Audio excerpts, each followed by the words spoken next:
very much. So we're going to be seeing those throughout the day, throughout the morning, all right? Thank you. I want to hear another one. I'm absolutely serious. Another one? Go ahead. You want to say it? Go ahead. No more death.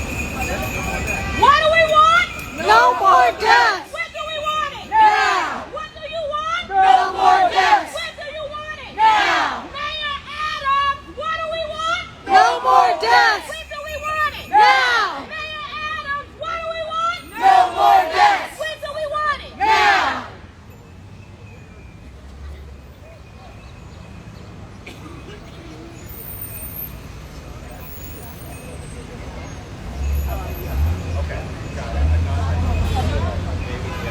Peace and blessings, everyone.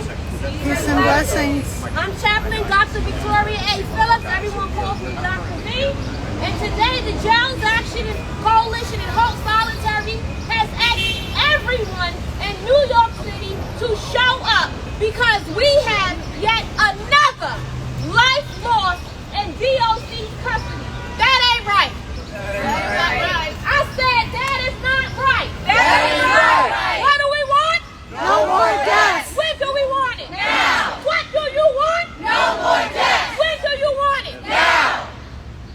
Now, last year, we had 19 heartbeats stopped in New York City Department of Corrections custody. 19! The most in a decade. Do you hear me? Yes. 2003, we have had 3 heartbeats stopped in New York City Department of Corrections custody. What do we want? No more deaths! When do we want it? Now! What do we want? No more deaths! When do we want it? Now! And you know, we continue to hear about mental health concerns. We continue to say, oh my God, they don't deserve that. But this year, every heartbeat that has stopped in New York City Department of Corrections custody had a mental health concern. Not only did they have a mental health concern, DOC and CHS, which stands for Correctional Health Services, knew about their diagnosis. They were all in certain units that were supposed to have extra officers, extra care, because of their diagnosis. But I don't want to hold up this press conference, and while we are here, I want you to hear directly from the attorney of the latest heartbeat to have stopped in DOC's custody. And so now I'm going to ask Van Herman from New York County's Defender Services to come on up.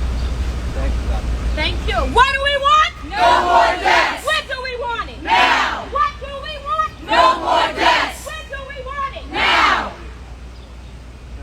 We are here for the 22nd time since Mayor Adams took over as mayor of the city of New York to once again cast the light on the death trap that is Rikers Island. Joshua Valles was 31 years old. We began to represent Joshua on April 8th, 2023, when although he was only charged with a non-violent offense, the district attorney's office, using one of the bail rollbacks that were implemented by Albany, turned a non-violent offense and used the back door in order to set bail in the amount of $10,000 on Joshua Valles. He was unable to buy his freedom, and so he found himself on Rikers Island.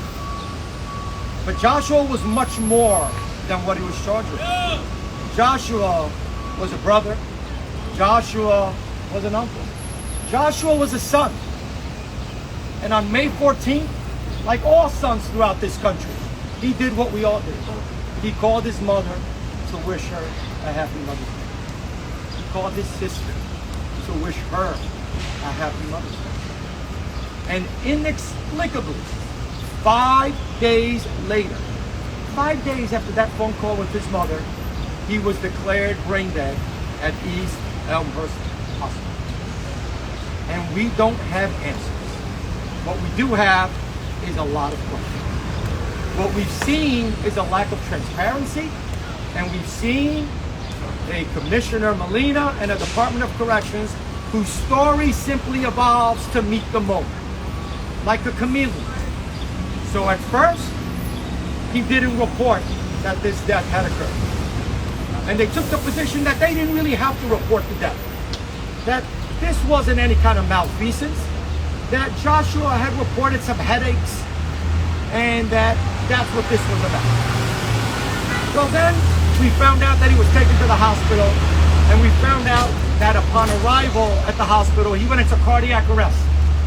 So then the story evolved, right? And Paul Sheckman, the general counsel for the Department of Corrections, says, well, it appeared to have been a heart attack.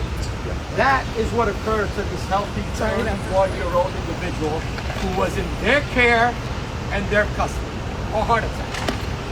But what they didn't tell the public, what they didn't tell the monitor in charge of supervising the chaos at Rikers Island, was that a CT scan had been conducted at East Summers Hospital, and that CT scan revealed serious brain damage.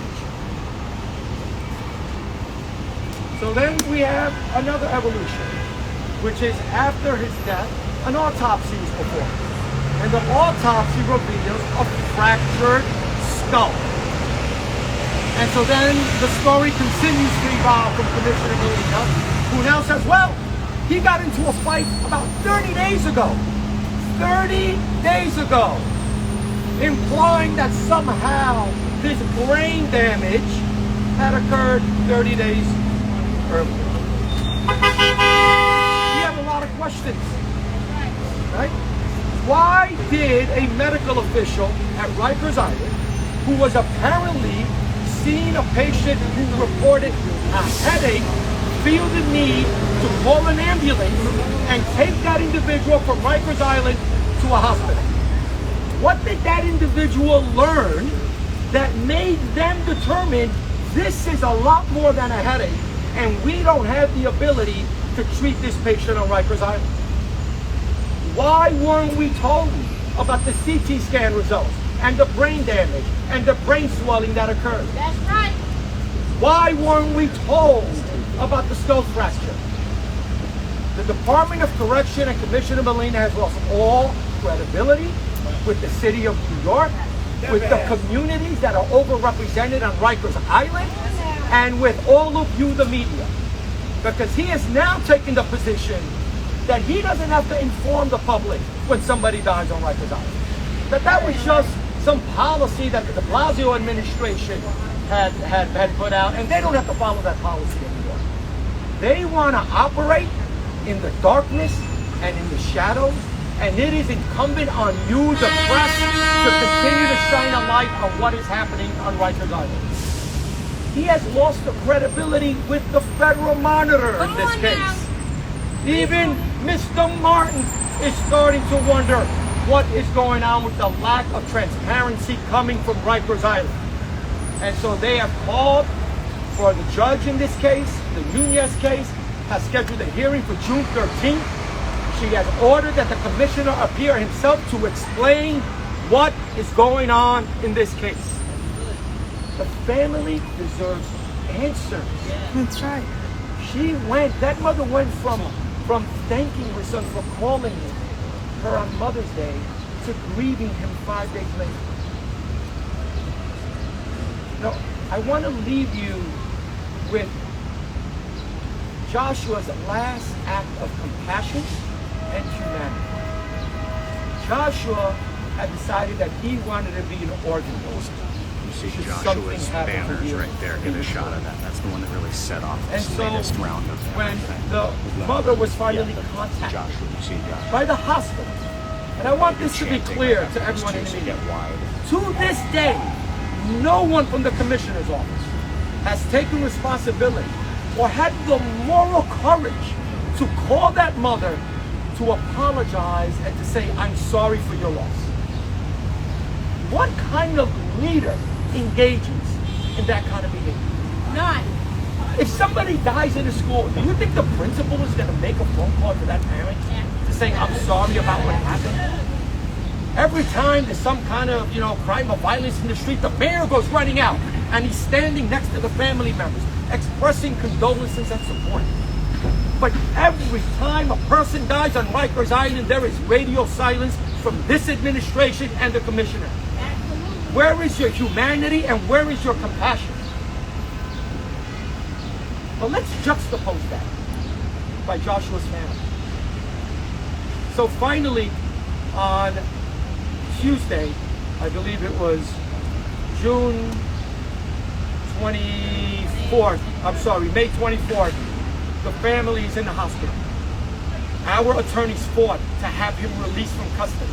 And by the way, this nonsense that the DOC did compassionate release is a lie. Our lawyers spent 2 days trying to get him released by a court order in the courthouse. And after 2 days, they were finally able to get him ROR so the family could have the dignity of mourning their loved one without having a Department of Correction official standing in the room. And so the mother had a decision to make. Does she continue to keep her son alive and come back to the hospital day after day and suffer that trauma of seeing her son hooked up to those machines with no chance of coming back to her, so that they can do what? They can do the analysis, they can do the testing, and they can have the time to follow the process so that they can remove the organs and give life to somebody else. And so she endured that pain. Not for 1 day, not for 2 days, for 3 days she endured that pain.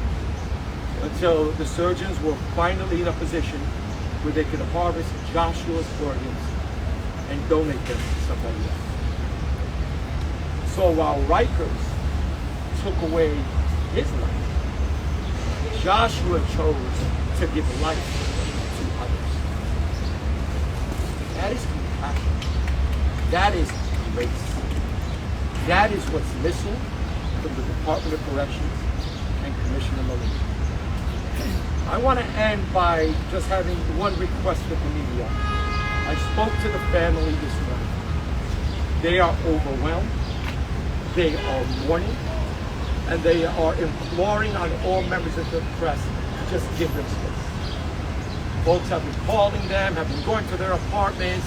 I understand it's a newsworthy story and you want information. My office will be happy to provide whatever information, we can provide you.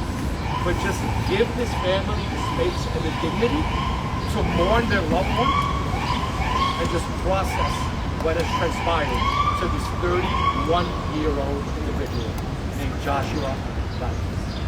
Thank you.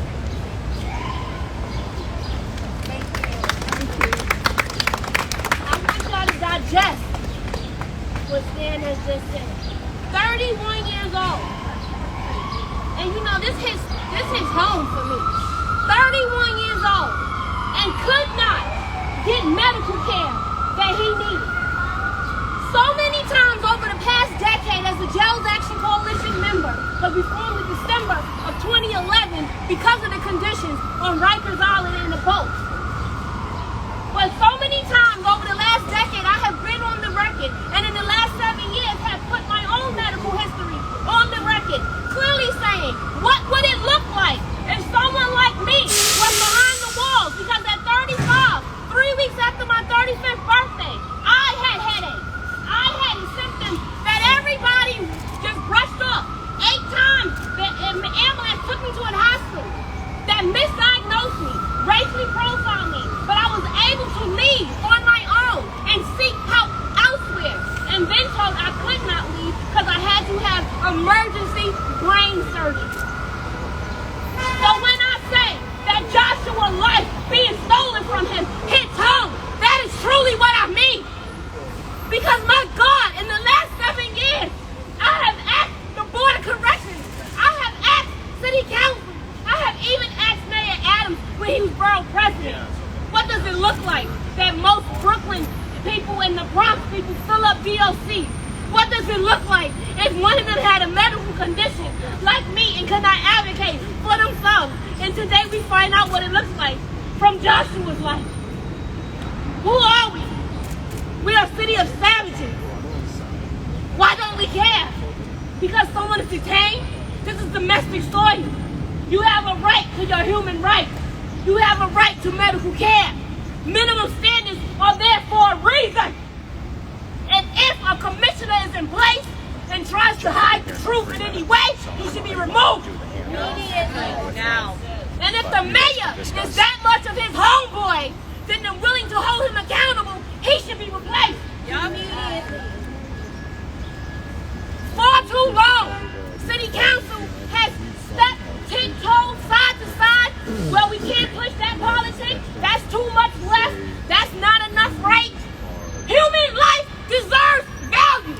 Yes. Human life deserves dignity. It does not matter what political party you are a part of. Accountability is key.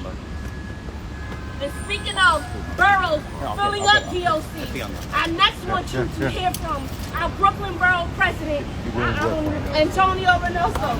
I'm sorry. My name is Antonio Reynoso. I'm the president of the greatest borough in the city of New York. All right. But we're not. But I do want to say, though, we're here in a very somber moment. And what we're seeing here is that in this city, when someone is arrested and charged, and not convicted, but arrested and charged, that it could mean a death sentence, and that your life is expendable.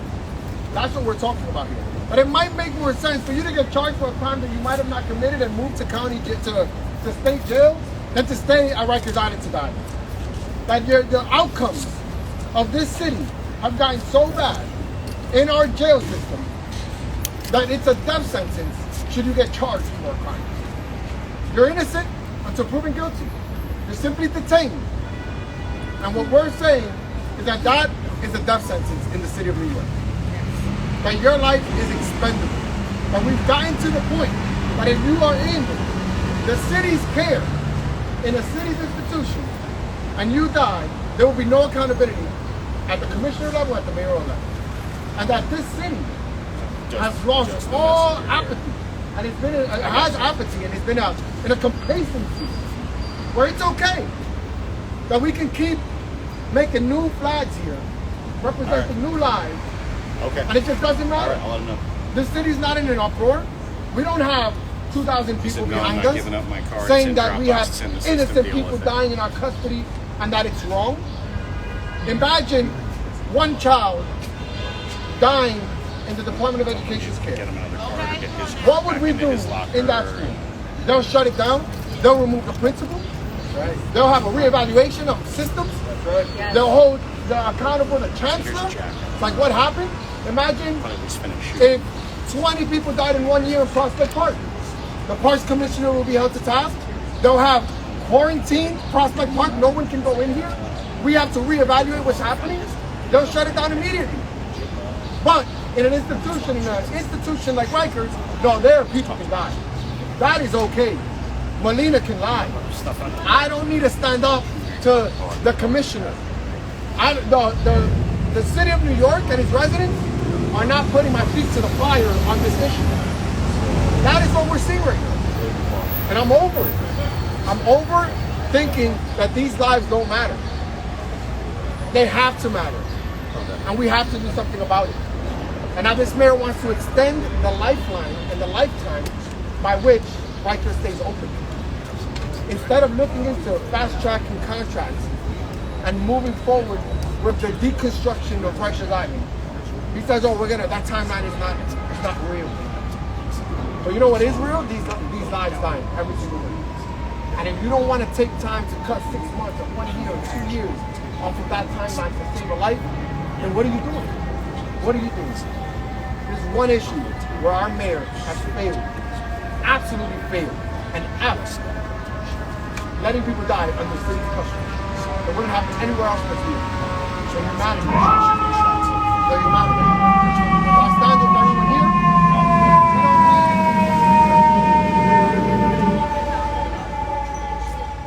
what I want to say very clear, yes. What we need is to close Rikers today. Right. Right now. We need to do it right now. Right. Shut it down. Shut it down. Shut it down. Shut it down. Shut it down. talk about the lack of mental health services that exist in our city. Treatment, not jail. What we have here is it's very clear that the majority of the people in Rikers Island just need mental health support. That's right. Yes. What the majority of the people in Rikers Island need is a dignified housing. Yes. You better speak on There's it. the two things that divert people from jails: quality housing and good jobs. Are we doing everything in our power to over-resource those areas to put people in stable conditions so that they don't need to be detained ever in Rikers? We're not. We're cutting those funds. Those are the funds we're cutting. We're cutting the funds that we know would work and keep people out of Rikers Island and keep them safe. That's what's happening. And we need to have a conversation about that. It's a mismanagement. Long term, it's costing us more. So to all the residents of the city of New York that are upset about the need for cuts because migrants are coming in, we're treading water across the board. We're reactive. We're not proactive.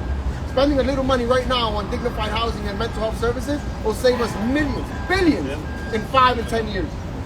But they don't care about that. And it's about time people just wake up and not allow this to happen. I'm going to cut short because I'm very frustrated. That's why I've been talking for so long. The frustration is just at peak level. We just got to stop this.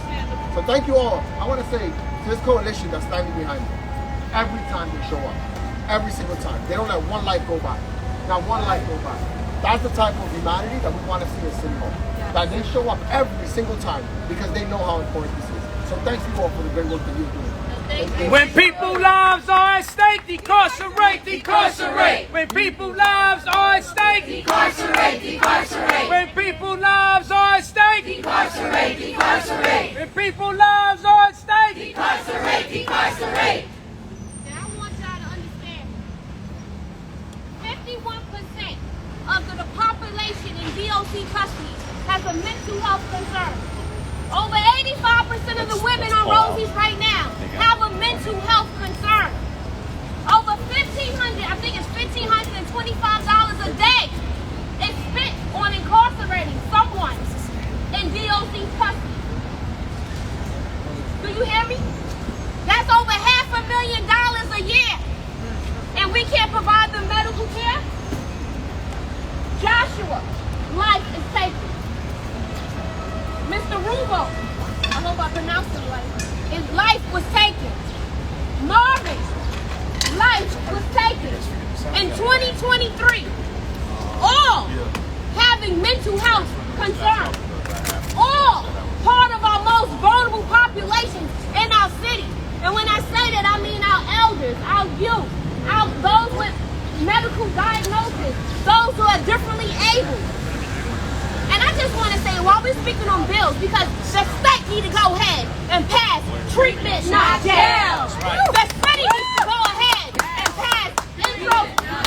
They did something in the city council. We're going to give them credit for that. However, the city has another bill, Intro 549, in solitary confinement.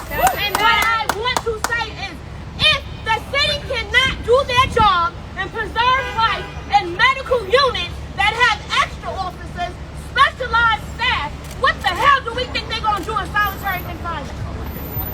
The city must pass Intro 549 today to end solitary because the Department of Corrections in New York City has already proven they cannot preserve life in their custody. And let's be very clear. Many people have died in DOC, but far more people leave with disabilities that they did not enter the system with. The monitor has spoken himself last Friday in a report of someone being injured. I believe it was May 11th. And after 3 surgeries, is now paralyzed for life. But somewhere I read that he walked in jail, that was taken off a gurney and forced to walk into intake. But somewhere in there, his injuries cost him his mobility. Injuries that he obtained in DOC's custody. So when we tell people, when we're heavily policed, because we have to point this out, it's black and brown people that fill up these jails. And it's not because black and brown, I'm an Army brat, it's not because black and brown people are the worst kind in the city. It's because we are targeted because of white supremacy. It's It's because we are heavily policed and cycled throughout the criminal legal system. It's because the system looks at it as a still 3/5 and not a human being. Because there's no way that you can tell me someone actually has compassion and has humanity in their heart and will walk past someone who's needing care. Last year, we had 2 officers and a captain watch someone die in a unit and failed to give him aid. Last year, we had DOC tell us that Mary passed away because of a drug overdose, and then it was later found out they did not give her a urine test to catch her own medical need. Where are we going with this in 2023? We cannot allow DOC to repeat their sins against our community members. And I ask you to stand up here because you represent so many lives in our city that have to be in this barbaric system. So many families are touched by your work in a great way, and all of your attorneys that work with you to assist them to maneuver through this barbaric system. But it's not enough. It's not okay. It's never okay for us to ignore the cries of our community members, to ignore the people, the very people that we say we love, that we say we care about. My God, Joshua was tortured. Even in his death, he still went on to be better than most by preserving other people's lives. Do y'all even know what that means, the value in that? One donor can save over 8 people's lives, 8 heartbeats, possibly more. Darren, no, I want Darren to come up this way. Darren, come on up here.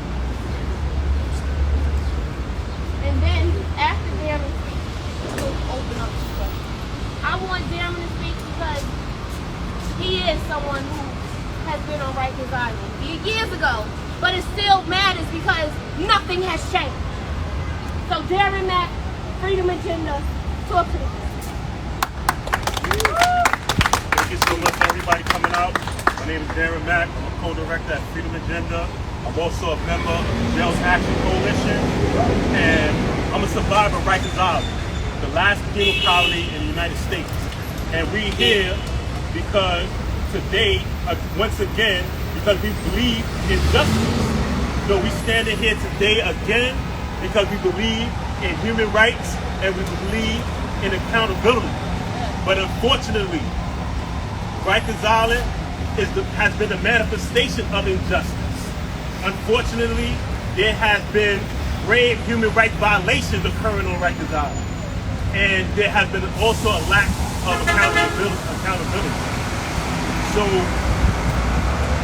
it's so much that I can say, but we all know that we are sick and tired of what's going on.